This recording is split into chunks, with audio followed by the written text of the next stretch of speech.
Alors bonsoir tout le monde. J'espère que vous vous portez très bien. Bienvenue sur la chaîne de la maison de l'informatique.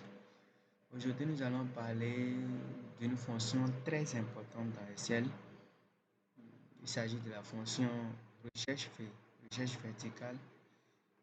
Pour cela, j'ai essayé de construire un tableau constitué de 4 colonnes.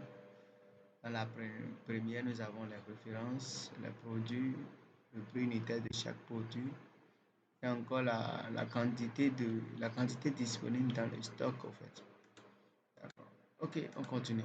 C'est quoi la fonction recherche V?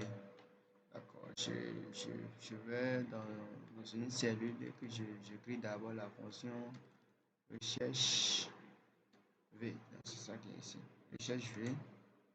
Alors, si on dit sur recherche V, Excel nous dit quoi? Excel nous dit que elle cherche une valeur dans la première colonne à gauche d'un tableau, puis renvoie une valeur dans la même ligne à partir d'une colonne spécifiée. Par défaut, le tableau doit être trié par croissant. Alors, ça veut dire quoi en fait? Supposons par exemple que nous avons décidé de donner le prix unitaire d'un produit au hasard ici. Donc, cela veut dire que le tableau que nous allons donner à notre fonction recherche aura pour première colonne les produits. Donc ça veut dire quoi? La fonction recherche va faire quoi?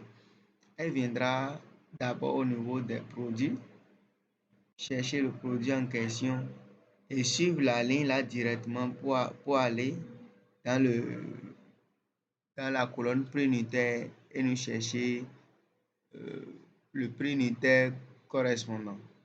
Donc, comment ça va se passer? J'écris par exemple la fonction recherche V, je clique. Il demande d'abord, la fonction demande d'abord quoi? La valeur cherchée. Et quand on parle de la valeur cherchée, bon, je peux prendre par exemple mangue. Je peux dire par exemple que c'est mangue, je veux. Donc, comme c'est une chaîne de caractères, ça serait en griffe. Donc, j'écris mangue. J'écris mangue en griffe. Utiliser en griffe. Point virgule. Et elle me demande quoi? Table matrice. Table matrice, ça veut dire quoi? La table dans laquelle la fonction recherche ira chercher d'abord le produit et envoyer le prix unitaire. Donc, comme on l'a précisé au départ, le tableau doit commencer par la valeur cherchée, la colonne de la valeur cherchée. Donc, je prends le tableau. Alors, si jamais je commençais le tableau par ici, ça veut dire que ma fonction recherche va me signaler une erreur. Donc, je vais commencer la fonction ici, la sélection du tableau ici. Donc, j'ai dit que j'ai commencé la sélection du tableau 1, produit jusqu'aux quantités.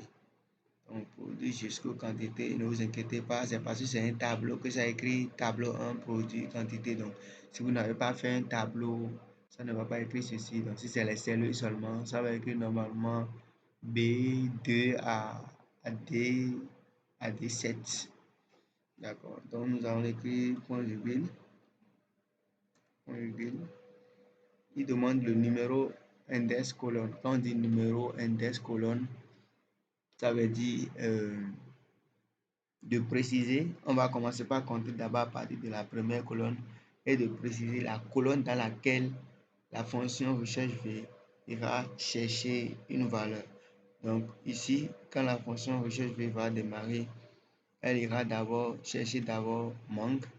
Quand elle va finir de chercher la mangue, elle va suivre la ligne là horizontalement et aller chercher le prix. Donc ça veut dire que le prix est dans la colonne numéro 2. Ça veut 1, 2. Donc je dirais que tu vas m'afficher la valeur qui est en deuxième position. Point virgule. Maintenant, elle me demande si la valeur demandée est une valeur exacte ou bien c'est une valeur approximative. Il faut choisir une valeur exacte. Si c'est une valeur exacte, nous cherchons. Et on ferme. Et quand on va finir de fermer, on va taper, on valide. Et ça m'écrit 200. Ce qui est exact parce que quand on prend mangue par exemple, son prix unitaire c'est 200. On peut aussi faire la même chose en changeant mangue par exemple, ananas. On peut écrire ananas. Si on écrit ananas, par exemple, et quand on valide, normalement, ça va nous afficher combien? 300 comme prix unitaire. Voilà, 300. Et ça marche comme sur des roulettes, hein.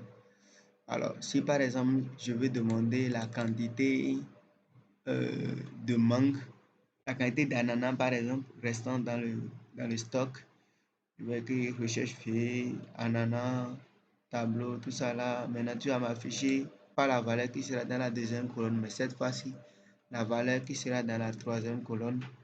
Donc, valeur qui sera dans la troisième colonne qui correspond à la quantité. Donc, ça fait quoi ici? Normalement, ça doit afficher ananas, ça doit afficher 100. Ok, 100. Donc, ça marche comme sur des roulettes. Alors, nous sommes à la fin de notre étude sur la fonction recherche V. Nous vous invitons de vous abonner à notre page, à notre chaîne YouTube pour ne plus rater les vidéos futures. Ok, merci. Bye. Ciao, ciao.